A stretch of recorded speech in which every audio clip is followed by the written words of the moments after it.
President Biden and Kevin McCarthy met at the White House yesterday to try to hammer out an agreement to prevent the U.S. from defaulting on its loans. It's the first White House meeting for McCarthy as House Speaker, but it came just hours after FBI agents searched Mr. Biden's vacation home in southern Delaware for any documents marked classified. It's the third location linked to the president that has been searched by federal agents. Weijia Jiang is at the White House with more on all of this. Weijia, good morning. Good morning to Anne-Marie and good morning to everybody. President Biden's legal team stresses that all three of those searches were consensual because the president is fully cooperating. But there are some unanswered questions still about why the White House has not kept the public in the loop about those searches after vowing to be transparent. FBI agents with top security clearance spent Wednesday morning scouring President Biden's Rehoboth Beach vacation home for 3.5 hours.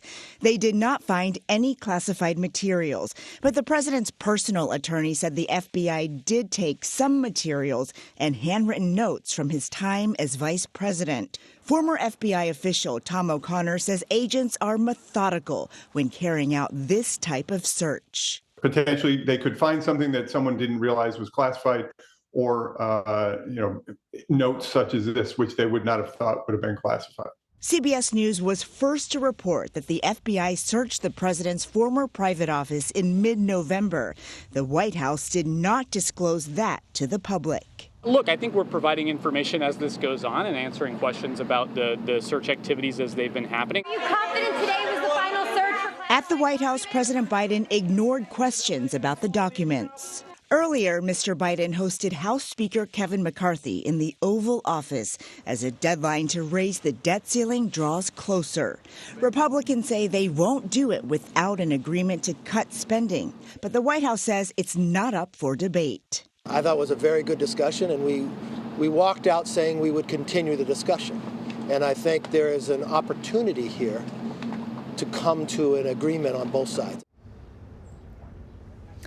Right after the meeting, the White House issued a statement repeating that the obligation to raise the debt ceiling is not negotiable or conditional. Treasury Secretary Janet Yellen has said that despite taking extraordinary measures, she does expect the U.S. to hit the debt ceiling in early June, something that economists say could be catastrophic for the economy. Anne-Marie? So, Weijia, Republicans say that, they'll raise the debt ceiling, but they want a balanced budget. What would really be required to bring the budget into balance while also keeping in mind these non-negotiables from the Biden administration? Well, Anne-Marie, that's exactly why we're sort of at a standstill right now, right? Because in order to do that, just like we do to pay our personal bills, you can either make more money or you can cut how much you spend. And that's why Republicans say they want to do that. They want to have less spending and have cuts in certain programs. The problem is we don't know what that looks like. And we tried, trust me, we tried yesterday after the meeting with McCarthy for him to at least commit to a date to when he would share his budget proposal so people could see what their plans are, what they would like to cut. And he didn't even commit to that. And so there's a big question mark as to how they expect to do this if they aren't sharing any of their cards. So that's why, it's kind of confusing about how they expect to move forward here. I mean, both parties are saying we're going to continue this conversation, but if one side's saying we're not going to do something unless you cut a deal with us, and the other side saying a deal is not going to happen, what more is there to talk about? Yeah, that is the question.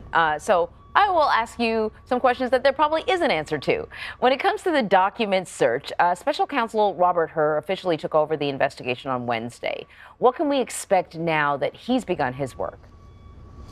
So he is essentially the chief investigator, right, to try to answer some questions about how those documents ended up where they did, who was involved, and maybe most importantly, what the intention was, whether this really was just accident because someone was being sloppy when they were packing up boxes, or if it's something beyond that. He could use a grand jury. He could execute more searches in other locations, something that we have asked the White House about and have not received an answer. So, there's a lot he could do to continue this investigation. But one thing is clear, Anne-Marie, is that he is moving quickly. As you mentioned, yesterday was his first day. And what did we see? We saw the FBI at the president's beach house in Rehoboth executing another search. And so we don't have an exact timeline, but it seems like he is getting right to work. And really quickly, one more thing. Biden and Harris will be meeting with members of the Congressional Black Caucus on Thursday. What sort of pressure is the White House under to see some sort of progress when it comes to policing? This is something that he ran on.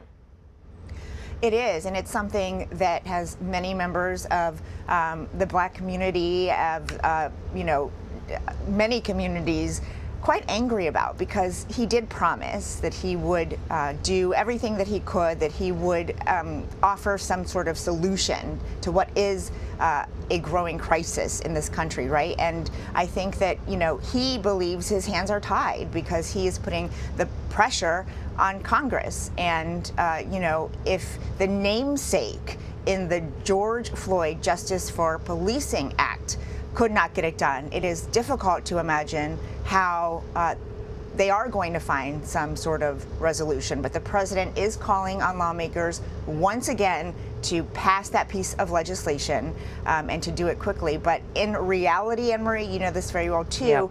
It just doesn't seem like they're going to be able to reach a solution. Yep. They couldn't do it when the Democrats had the House, so I doubt it's going to happen now. Weijia Jiang, thank you very much. You're welcome.